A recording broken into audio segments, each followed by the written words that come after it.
Hello दोस्तों, welcome back to my YouTube channel. आज का हमारा टॉपिक है resistance, resistivity, conductance, conductivity, molar conductivity, equivalent conductivity और उनकी लिमिटेशंस क्या हैं, स्ट्रॉन्ग इलेक्ट्रोलाइट, वीक इलेक्ट्रोलाइट, ये सारे आज हम डिस्कस करेंगे। फर्स्ट है हमारे पास रेजिस्टेंस। रेजिस्टेंस क्या करता है? Oppose the flow of current, current के फ्लो को रोकता है, अपोज करता है। रेजिस्टिविटी, रेजिस्टिविटी क्या होती है? Capacity to oppose the flow of current. Resistivity क्या होती है कि मटेरियल की कितनी कैपेसिटी है, मटेरियल में कितना दम है कि वो करंट को रोक सकता है। हर मटेरियल के लिए रेजिस्टिविटी अलग अलग होती है। रेजिस्टिविटी का सिंबल होता है rho. Resistivity is intrinsic property of material that is not depend on dimension. Resistivity जो होती है इंट्रिंसिक प्रॉपर्टी होती है जो कंडक्टर के लेंथ, ब्रेथ और हाइट पे डिपेंड नहीं करती, बट डिपेंड करती है टेम्परेचर पे। रेजिस्टिविटी डिपेंड करती है टेम्परेचर पे, डायमेंशन पे डिपेंड नहीं करती, मतलब लेंथ ब्रेथ पे डिपेंड नहीं करती। जबकि जो रेजिस्टेंस है वो लेंथ ब्रेथ हाइट पे डिपेंड करता है और टेम्परेचर पे भी डिपेंड करता है। हमारे पास रेजिस्टेंस होता है रो एल अपॉन में A. R resistance, rho resistivity, l length of conductor या फिर wire, A area of conductor या फिर वायर। उसके बाद है हमारे पास कंडक्टेंस। कंडक्टेंस क्या होता है? Reciprocal of resistance. अगर हम रेजिस्टेंस को 1 में कर देंगे तो ये हमारे पास क्या आ जाएगा? कंडक्टेंस। कंडक्टेंस का सिंबल होता है G. Unit of resistance is ohm, O H M, ओम।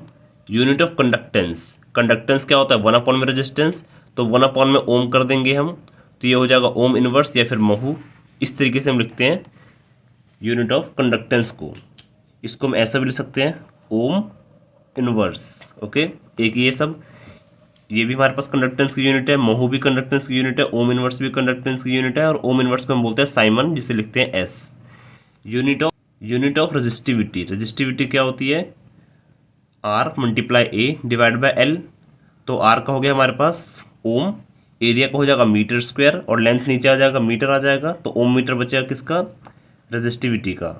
उसके बाद है हमारे पास कंडक्टिविटी। कंडक्टिविटी क्या होती है? Reciprocal of resistivity. अगर रेजिस्टिविटी को 1 में कर देंगे तो हमारे पास क्या आ जाएगा? कंडक्टिविटी। यूनिट ऑफ कंडक्टिविटी क्या होती है हमारे पास? Ohm inverse metre inverse.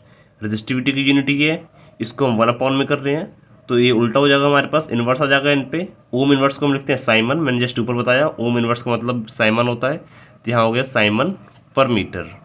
Okay, और कंडक्टिविटी को हम कहते हैं के, इसका सिंबल है कंडक्टिविटी का। उसके बाद है हमारे पास resistance is equal to rho l upon में ए। रो को हमने इधर कर दिया, रो के हमारे पास रेजिस्टिविटी है, इसको 1 में इधर ले आए, रेजिस्टेंस को इधर ले आए हम। 1 में रेजिस्टिविटी को हम क्या बोलते हैं? कंडक्टिविटी के।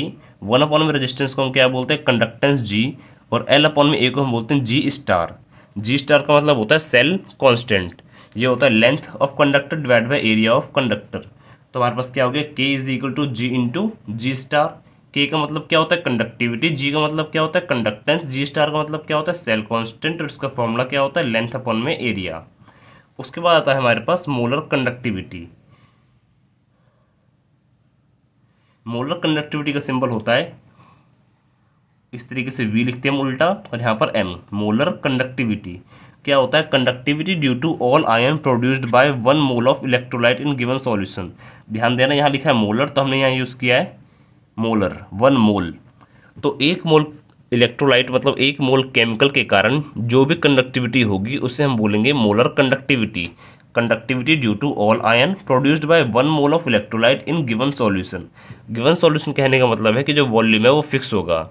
इसका फॉर्मूला होता है हमारे पास मोलर कंडक्टिविटी बराबर के इंटू में 1000 डिवाइड बाय मोलरिटी।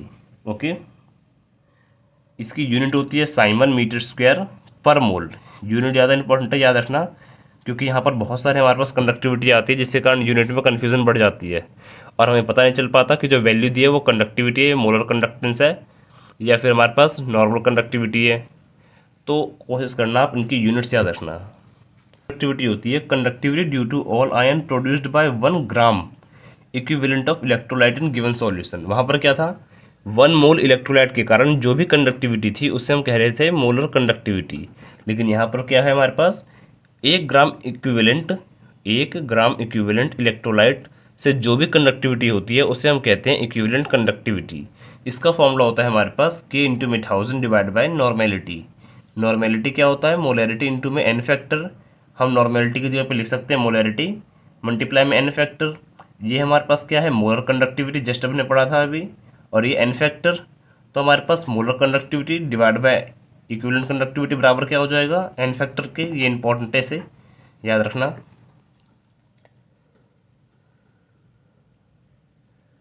उसके बाद आता है हमारे पास लिमिटिंग कंडक्टिविटी। लिमिटिंग कंडक्टिविटी क्या होती है, conductivity at infinite dilution. Infinite dilution कहने का मतलब है कि हमने बहुत ज़्यादा अमाउंट में, एक्सेस अमाउंट में, लार्ज अमाउंट में वाटर ऐड कर दिया है। तो बहुत ज़्यादा वाटर में, बहुत ज़्यादा क्वांटिटी में वाटर ऐड करने के बाद जो कंडक्टिविटी होती है उसे हम कहते हैं लिमिटिंग कंडक्टिविटी। और डाइल्यूशन का मतलब होता है एडिशन ऑफ वाटर। उसके बाद हमारे पास दो सिंबल जो कि न्यूमेरिकल सॉल्व करने में बहुत ज़्यादा हेल्पफुल होते हैं, और नेक्स्ट जो टॉपिक पढ़ेंगे हम उसमें इन्हीं सिंबल का यूज़ होगा। ये हमारे पास है molar conductivity at infinite dilution. M का मतलब मोलर, उल्टा वी का मतलब कंडक्टिविटी, और नॉट का मतलब infinite dilution. Molar conductivity at infinite dilution, ये equivalent conductivity at infinite dilution. Okay, ये conductance, molar conductivity, equivalent conductivity पे क्या फ़र्क पड़ेगा अगर हम डाइल्यूशन बढ़ाएंगे तो कंडक्टेंस, मोलर कंडक्टिविटी और equivalent conductivity increase with dilution. Conductance, molar conductivity और इक्विवेलेंट कंडक्टिविटी डाइल्यूशन करने पे बढ़ जाते हैं, क्योंकि डाइल्यूशन करने पे क्या होता है, हमारे पास जो नंबर ऑफ आयंस है वो बढ़ जाते हैं, आयंस और ज़्यादा ब्रेक हो जाते हैं, जिसके कारण आयंस बढ़ जाते हैं, और फिर हमारे पास कंडक्टेंस, मोलर कंडक्टिविटी और इक्विवेलेंट कंडक्टिविटी इंक्रीज हो जाती है। जबकि हमारे पास जो स्पेसिफिक कंडक्टेंस है या जो नॉर्मल कंडक्टिविटी है वो डिक्रीज हो जाती है डाइल्यूशन करने पे। ऐसा क्यों? हमारे पास कंडक्टिविटी है नॉर्मल की, वो क्या, किस पे डिपेंड करती है कि किसी पर्टिकुलर क्वांटिटी ऑफ सॉल्यूशन में कितने मोल्स हैं। मान लो मैं एक नॉर्मल एग्जांपल लेता हूँ, मेरे पास एक गिलास है, ओके, उसमें चीनी है, उसको हमने पूरी तरह से डिज़ोल्व कर दिया। अब मैं अगर उसमें से एक चम्मच सॉल्यूशन निकालूंगा तो उसमें चीनी के पार्टिकल होंगे, चीनी का टेस्ट होगा बिल्कुल। अब मैं उसी गिलास को किसी बाल्टी भर पानी में डाल दूं, मतलब मैंने क्या करा, डाइल्यूशन कर दिया। अब मैं उसी में से फिर अब एक चम्मच निकालूं तो क्या अब चीनी का स्वाद आएगा उसमें, या चीनी की कंसनट्रेशन बचेगी? नहीं बचेगी। तो बस स्पेसिफिक कंडक्टेंस जो है वो डिपेंड करता है कि कितने नंबर ऑफ सॉल्यूट पार्टिकल है, कितना इलेक्ट्रोलाइट है किसी पर्टिकुलर क्वांटिटी ऑफ सॉल्यूशन में। जबकि जो ऊपर की तीनों चीज़ें वो डिपेंड करती हैं कितना स्पेस अवेलेबल है आयंस के मूव करने के लिए। तो जो हम डाइल्यूशन करेंगे पानी बढ़ेगा, जिससे कारण फिर स्पेस ज़्यादा हो जाएगा आयंस के मूव करने के लिए। तो जबकि हमारे पास जो कंडक्टिविटी है वो डिपेंड करती है कि भाई कितने आयंस है पर्टिकुलर क्वांटिटी ऑफ सॉल्यूशन में।